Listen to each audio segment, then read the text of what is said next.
It's known as one of the hottest and harshest corners of the world, where temperatures can soar to well over 100 degrees Fahrenheit.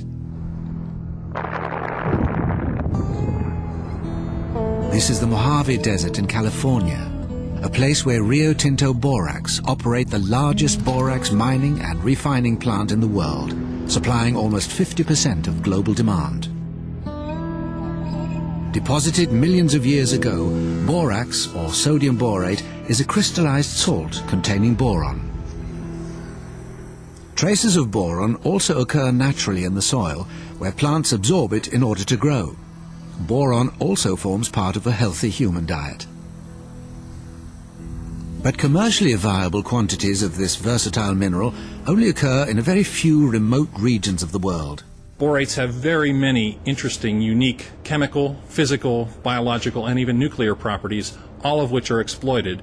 And now we know that there are hundreds and hundreds, in fact even thousands, of applications for our products around the world. As well as its traditional role in detergents and soap, boron and borates have literally hundreds of industrial uses, from glassware and ceramics through to fertilizers and fiberglass.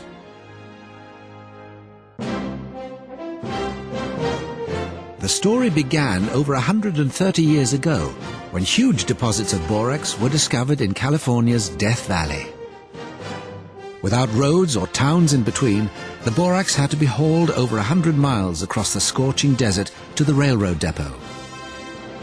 To do this, huge wagons with vast teams of mules were used.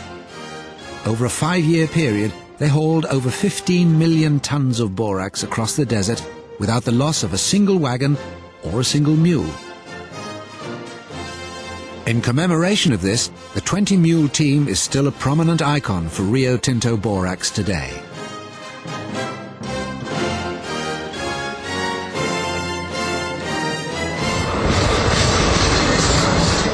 Nowadays, the company operates a fleet of over 800 rail cars, part of a supply network that stretches across the United States and across the world.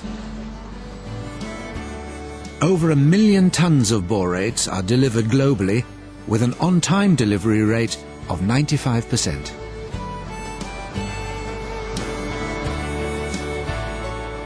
Environmental concerns are an extremely important aspect of all Rio Tinto's mining operations. As you can see, we're out here in the Mojave Desert, not a large population close around, but we are in California, probably one of the most heavily regulated regions in the world. We're very, very focused on meeting or exceeding the environmental regulations that apply here. In the harsh desert climate, replanting a site for rehabilitation is no easy task, and the company had problems in re-establishing the native creosote bush. To solve them, they embarked on a joint research project with students from a local community college. We could have gone to an outside contractor, a commercial nursery to do this, but recognizing the time frame and the costs and the opportunities to be able to include members of the community, this seemed like the appropriate solution to our dilemma for reestablishing that species. Today we find ourselves at a place with an ongoing project and are very pleased with the early results. Our relationship is extremely exciting because it allows the community to actually be involved and students to see the level of interest that there is for sustainable resource management in the desert, especially the Mojave Desert, where we're really under some pressure. But can sustainable development play a significant role in the company's commercial operations too? We think that a business can be sustainable, and even more importantly than that, we think that business can make a contribution to society to help society be sustainable over the long run.